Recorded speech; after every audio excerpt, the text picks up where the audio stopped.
Hey everybody, Ryan here at eTrailer. Today we're going to be checking out and walking you through how to replace the actuator cylinder cable for the Demco Air Force One and Stay and Play supplemental braking systems. So when it comes to anything mechanical, you know, stuff does happen and you do have some failure points. And that's exactly what happened with our customers here today. The cable, you know, honestly, it had been cut from a shop, kind of getting them out of a pinch, trying to deactivate the system. The braking system was having some issues. Ton of different other ways around it, but that's what they did. So we needed a new cable. Obviously, you can't use this, but sometimes these do fail for other reasons, which we'll get to a little bit later on.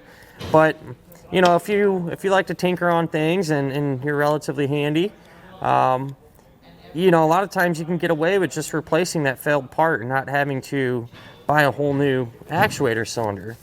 You know, if you don't feel like messing with the cable, you can pick up the cylinders that are already pre-built and everything. But, you know, if you want to save a few bucks, a lot of times you can just replace what needs fixing. And that's exactly what we did here today, because the cylinder and everything else was fine. So this is pretty straightforward, not much to it. This is going to work with the cylinders from the Demco Stay and Play supplemental braking system, as well as the Air Force One supplemental braking systems.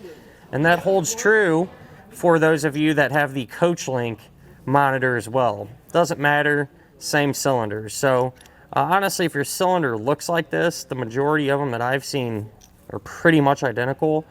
You'll be in pretty good shape. With that said, once I had this one apart, I did notice that the one that was originally in it looked a little different. At the top there has a little brass piece, or it looks to be brass. And at the bottom, I actually had to cut off a C-clip or a snap ring type deal to get this one out. If yours looks like that, the new one will still work.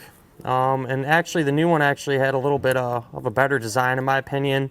Instead of a snap ring, it used an Allen or a hex head nut there to make it easier to disassemble.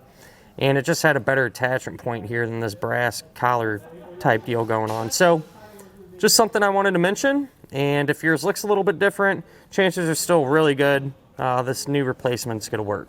So now that we kind of checked this out, why don't we go ahead and put the new cable in. So it looks like at the top here, this brass colored part, it's got a couple of openings there. I'm gonna use a pair of snap ring pliers to unscrew this. You could probably just use a regular pair of pliers and grab it around the sides too. This probably isn't in there super tight, but we're gonna unscrew this and see what lies beneath. Should be a relatively straightforward process here if I can get these pliers to work right. So go ahead and get this unscrewed, and I do suggest doing this on a table or a bench. That way we can kind of set everything to the side, kind of keep track of everything here. So with that off, it looks like this piece should probably come off. It is not wanting to though. Let me see if I can't maybe try to loosen it up. So I think what the issue is, or one of the issues, is that the cable is kind of jammed in there. There we go. So we'll get that out. Try to work all this out. And once I get all this pulled out, we can kind of check it out and go from there. So we got all that pulled out, and if you continue to try to pull it forward, it just stops. So it looks like if we remove our fitting here, using a 7/16, if we remove that fitting, I'm thinking there will be a part underneath there. So I'll push our cable up, and if you try to pull it all the way out, it's stopping too. So I think what we have to do at the end here, there's an itty-bitty snap ring, this little black ring there, and I feel like we need to get that off. That way we can just pull it out this way. So this thing is really, really small here, so do my best.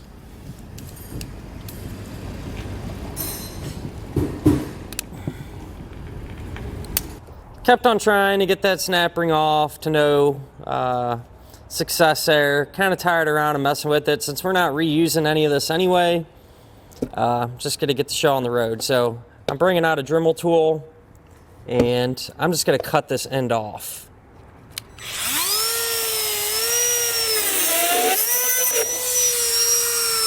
So that cut off, now you should be able to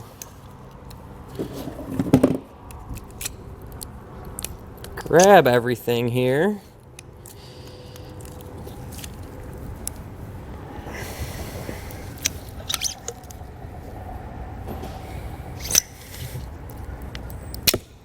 And get it pulled out.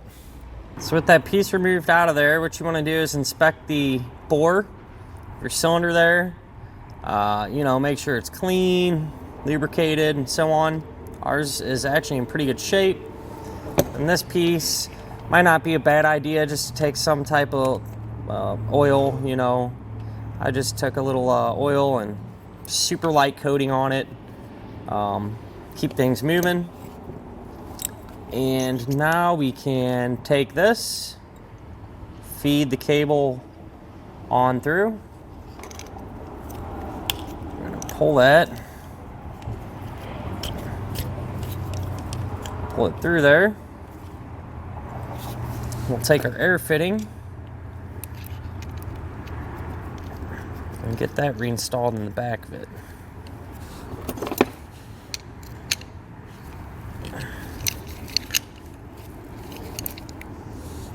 So with that deal done, all that's left to do is transfer this piece, slide that on,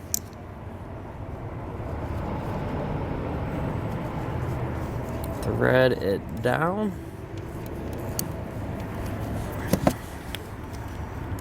like I said, you don't have to crank these down, just get them snug. So that's really all there is to it there. What I'm going to do, while I'm at it, is take our old anchor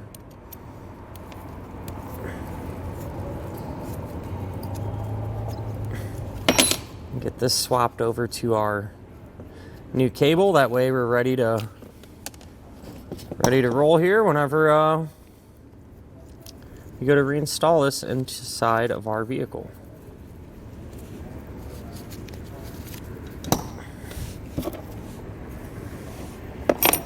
And that'll finish up our look at of the replacement actuator cylinder cable for the Demco Stay and Play and Air Force One supplemental braking systems.